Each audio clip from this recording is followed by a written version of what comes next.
Hi, this is Tyler Woods. You're listening to KMKR FM 99.9 on your radio dials or your computer. This is Music Matters, and I think you guys are going to love what we have in store for you. We're going to be putting a focus on what's happening in Tucson musically, mind, body, spirit, and music. So right here I'm sitting with Steff Kayser. Hi, Steff. Hi, Tyler. I just got back from your show at Monterey Court. You did, and so did I. Yes. What did you think of the stage at Monterey Court? Oh, Monterey Court is a fabulous place. I've been wanting to play there since I got here at the beginning of the year, and finally had an opportunity, thanks to you.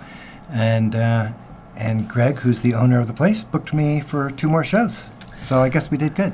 I think Tucson is just so incredibly lucky to have you here.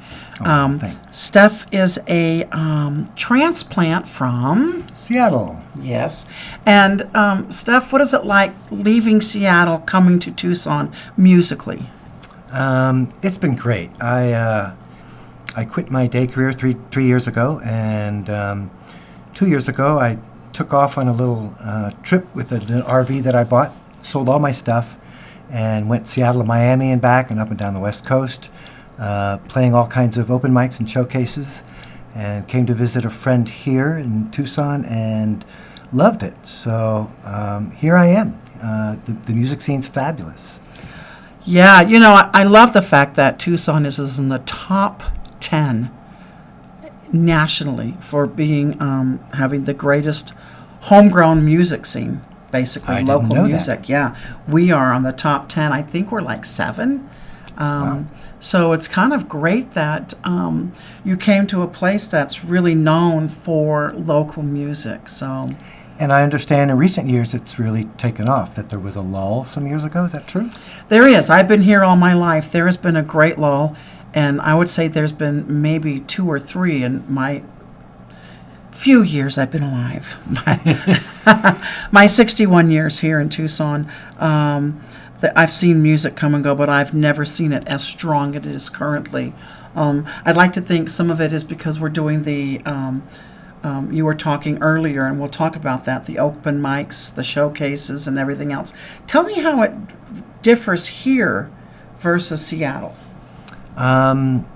Well, one thing that's different is the fact that there's more showcases here and there's more open mics other places, not just Seattle, but I went all kinds of cities, and most places have a lot of open mics, and that's great for beginners who can show up and get a slot and play. Showcases are kind of like an open mic, but they have there's a gatekeeper, so they choose who is going to play, and it's great. The quality's high.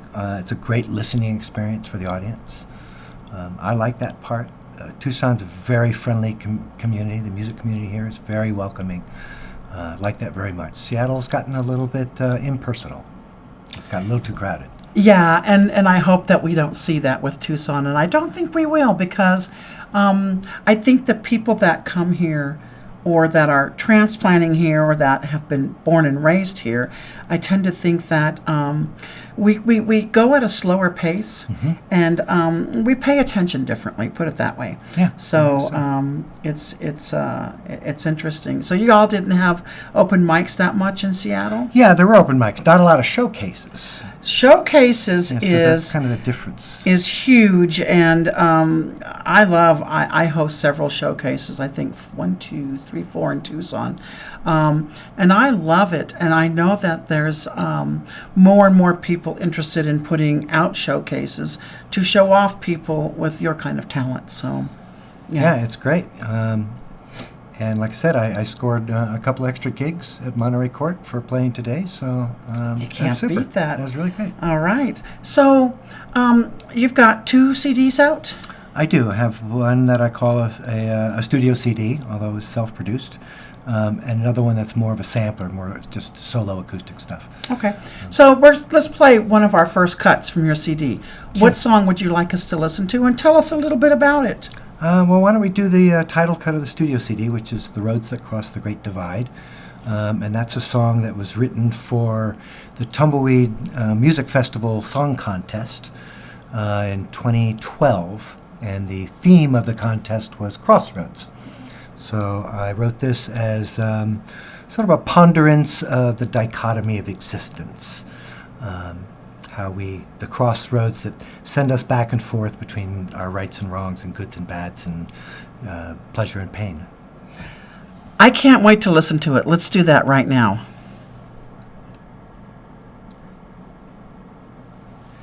Wow, Steve, that was great. Or Steff.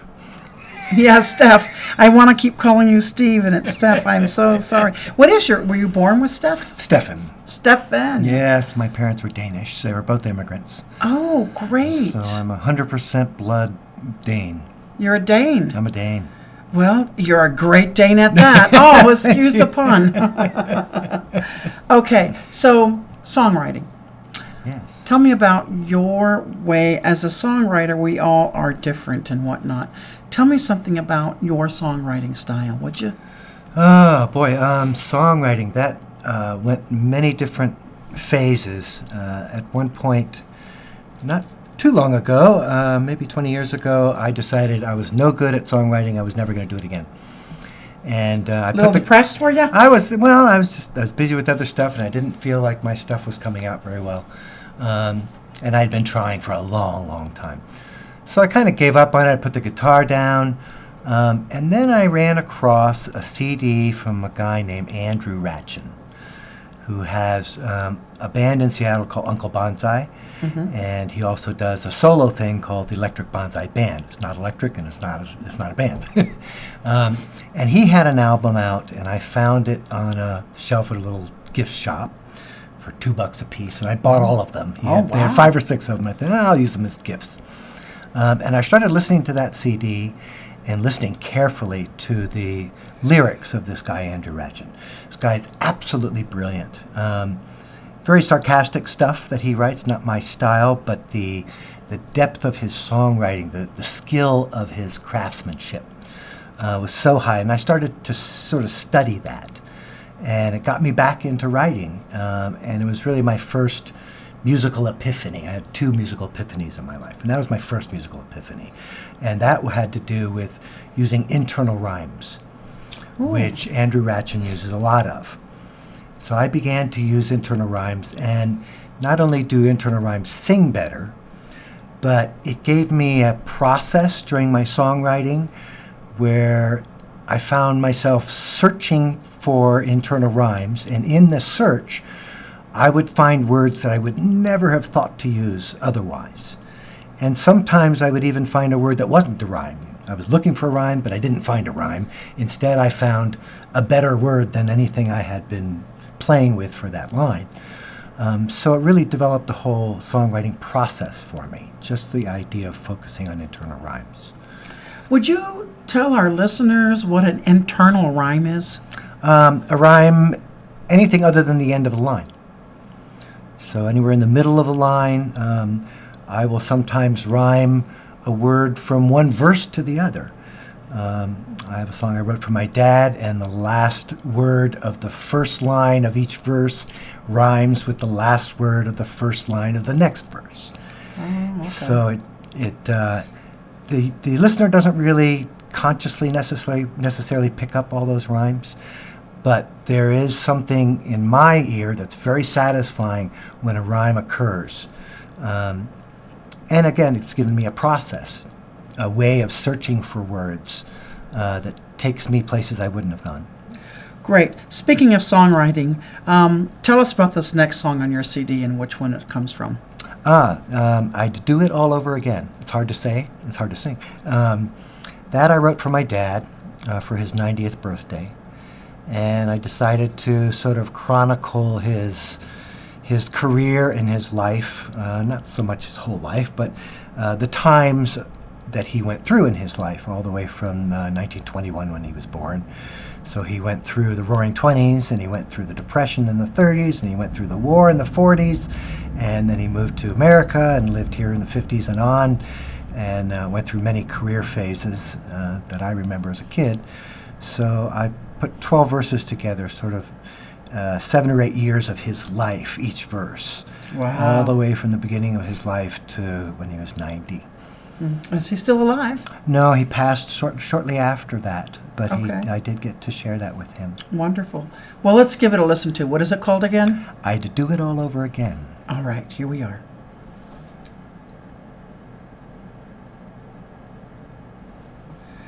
Oh, that was wonderful. That's Thanks. great. Thank you. It was a lot of work.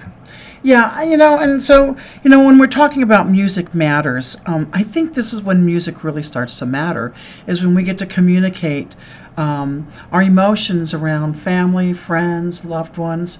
And so, what do you think about music being a vessel as a form of communication? One of the best there are. I guess every culture and in human history has had music. There's something about the beat, that repetitive beat. Maybe it relates to our heartbeat. Maybe it relates to just the rhythms of life. Existence is a rhythm. If you stop things going back and forth and up and down, they actually disappear. Atoms and molecules are constantly in motion. If they stopped moving, they maybe would just stop existing. Maybe things only exist because they're in motion. Oh, that's a interesting thing to look at now, isn't it? Oh, my goodness. So, let's talk about what is your plans in Tucson? What's next for you? Next is to try to develop my email list and get a bit of a following so that I could go into some of the better venues and get owners to hire me and play for more people, share this gift that I've been given. A lot of musicians have worked very hard for their music. I really didn't. It was all joy. It was all pleasure. Most of my life, I only did it when I wanted to do it. And all the songwriting I did when I was raising my kids, I was not trying to become a musician, so I wasn't writing to satisfy a commercial agenda or try to write something that somebody else would like. I wrote what I wanted to write. I wrote what meant something to me. My music was as much of a therapist as it was anything else. So you could call yourself a musicologist? Sure, why not? I like to call myself a musicologist, They got a PhD in mental health, and I just loved it in holistic health. And I like to think that music is a psychology. It Music is is so many things. It's so many things. Absolutely. Yes. Yeah. It can be political. It can be funny. It can be heartfelt. It can be heartbreak. It can be joy. It can be just pondering things. And it comes in so many flavors, in so many rhythms. I love playing around with rhythms. And like the first song, The Roads Across the Great Divide, that was a song that was a download. The entire thing was written in less than an hour. And I changed virtually nothing after that hour. Very unusual for me. The second song took me a month and a half, working hour and hour after trying to put that all together. And I had pages and pages written of notes about what happened in all of those ages from the 20s, 30s, 40s, 50s, 60s, so that I could not only know what my dad was doing, but what was going on in the world at the time. Mm-hmm. Who were the musicians playing? Who were, when did the war start? When did it What end? events were happening? What events were happening? Yeah. Your dad saw a lot of events. He saw a lot of events in 90 years. Heck yeah. I'm 61, and I feel like I've seen a lot of events. I saw Kennedy assassinated, and I remember that. Yeah. I saw the Beatles on Ed Sullivan. I saw the moon landing, and which was incredible. I saw the Kennedy assassination. I saw Watergate. Yeah. I saw 9/11, obviously. Yeah. But we didn't see World War II. No. Yeah, and all that happened before that. Yeah. The Depression before that. Oh, my gosh. A decade. Yeah. An entire decade of the entire world was economically depressed. Yeah. And then, we got out of it with war, which is a sad way to get out of depression. Yeah. But For your dad, I have a lot of respect for people that have stories to be told, and then people like you who are songwriters who get that story out. But you just don't do, what I like about you, Steff, is you just don't do originals. You just rock cover songs that I love doing cover I, songs. you know, I don't know if we can get it, and we'll have to see, but he does a version of Whiter Shade of Pale that literally blows me away every time I hear it. I get Thank you. goosebumps so big that they just run and jump off my arm, and they run and jump on somebody else's arm because I have so many.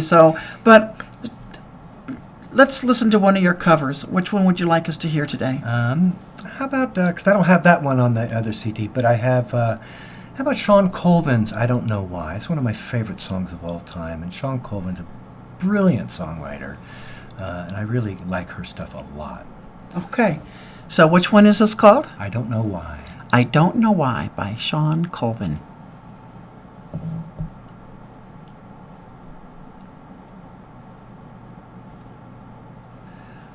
Great job with that. Thank you. Awesome. Thank you. Awesome. I love that song. The thing about covers, I mean, I have to tell you that I have a musical library in my office, and I have hard drive after hard drive after hard drive, terabyte after terabyte of popular artists doing covers of other artists' music. And I am so blown away. And for me, and I don't know if you'll agree with me or not, but I think doing a cover, if you do it correctly, is almost as intense as writing a song, because you're trying to own that to make it yours, but not take so much away that you don't take from the original writer.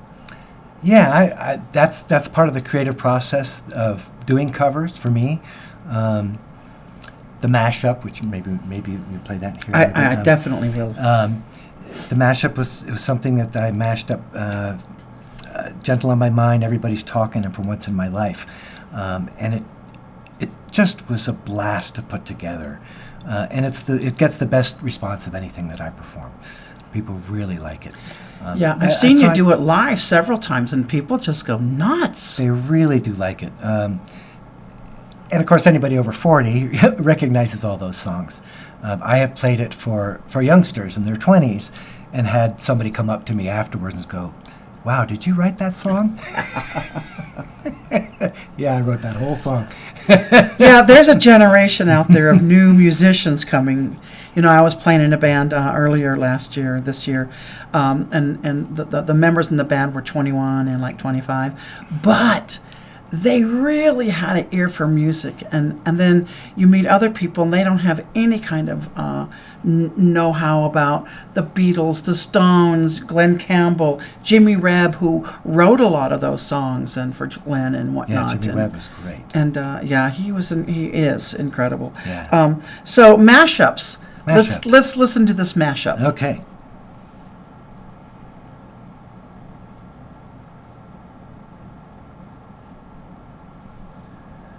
I love that. Thank I could you. listen to it 101 times in a day. It's actually, I'll be honest with you, in my car, I have a stick, a thumb drive, and I change the music out weekly. And some songs I keep on there permanently, and you're on my permanent playlist with that Thank song, you. so Thank you. really enjoy it. It was an early recording, and I missed a couple of the words, but that particular CD was not about perfection. It was about just getting some emotion into it and getting through and have a nice cut to listen to.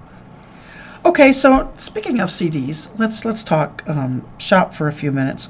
How important do you think it is that singer-songwriters, bands, musicians have a CD?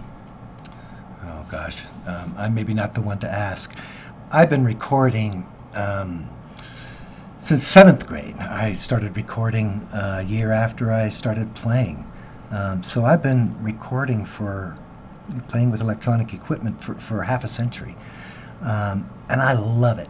I just absolutely love it. It's a very different thing than performing, a completely different skill set. Totally different skill set. The challenge with recording is trying to get emotion captured without making mistakes.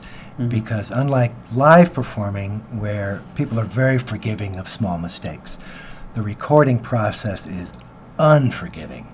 It points out every little mistake and makes it even bigger. So you have to play technically well when you're recording and still put emotion into it. That's a very difficult combination. Yeah. I find when you're professionally recording, emotions are a little different than when you're playing live, definitely. I remember with my CD that we put out this past year, we had a choir come in, and some of the choir members were off. And the engineer said, "Oh, don't worry, we'll fix it." And he just highlights it, and he does something with a button, and everybody goes into tune. And I thought, well, you couldn't do that live, so...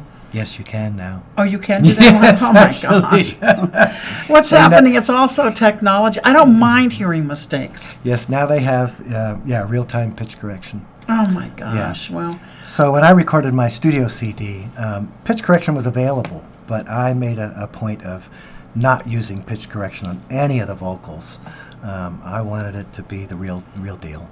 Not that there's anything wrong with using pitch correction. If it makes it a better recording, then use whatever the technology is. When we were kids, there was none of that stuff. You couldn't do what the digital world can do now today. I liked recording on tape, but I will never go back from digital. It's too powerful. There's too much you can do that analog just can't even come close to. Yeah. And pitch correction is one of them. Back in the old days, the only way you could change pitch was changing the speed of the tape, which would then also change the tempo. Everything. So you couldn't do pitch correction without changing tempo. Yeah. But nowadays you can do all kinds of stuff. And you can. So tell me about the next song we're about to listen to. Oh, the next song. What are we going to listen to? Well, how about The Water is Wide, which is an old traditional that I really, really love. And I used to listen to it from Carla Bonoff, who had it on one of her albums. I can't remember which album. But it was the last song on her album, and I thought it was a great way to end a CD or an album. So I ended my album that way. And what is this song called again? The Water is Wide. It's an old traditional. Let's listen to that right now.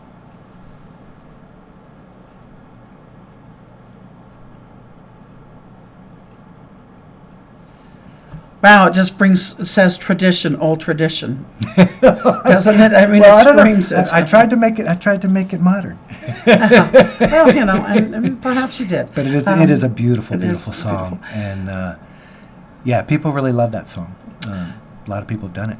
So, Steff, we're going to wind up here, and what I'm going to ask you to do is I'm going to have you pick out a few songs that you really like listening to.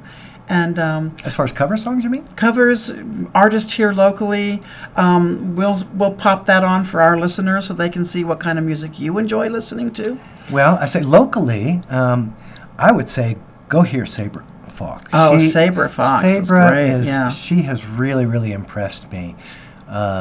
She's got a voice. She's a great bass player, and I love bass players. And she's an excellent guitarist, too. Excellent guitarist, excellent songwriter, great voice.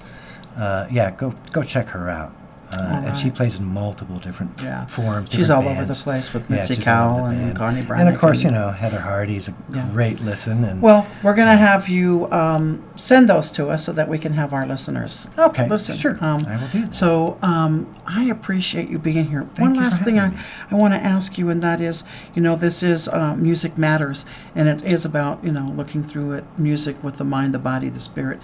Have you ever used music to help you with... have you ever been depressed and music has helped heal you, or have pain? I've been depressed my whole life, mildly. And, music has been one of the best mirrors that I could possibly have had. In writing down lyrics and trying to express what I think and feel, and trying to be honest with what I think and feel. When you write something down and have to read it back to yourself, you have to really ask yourself, now, is that really true? And questioning every single line that way makes you reflect on your own thinking and your own beliefs that maybe lock you into some of that depression or some of the confusion. So it was very clarifying to write songs about what I was feeling. and have that sort of read back to me. Yeah, it's like a musical diary. Yeah. You know, a lot of therapists suggest that you journal, and I think as songwriters, we have the opportunity to journal musically. That's been my journaling, yeah. Hey, if somebody wants to hire you and say you are awesome, how do they get a hold of you? SteffMusic.com, STEFF, music.com, or they can call me directly or text me, 206-498-9337. All right, Steff, the honor has been mine. You're Thank the you, first Tyler. guest Thank on you the so show. much. I'm honored. I wanted him to be the first guest because I so appreciate the skill this man has. So, Steff Kayser, thank you. Thanks. Confusion.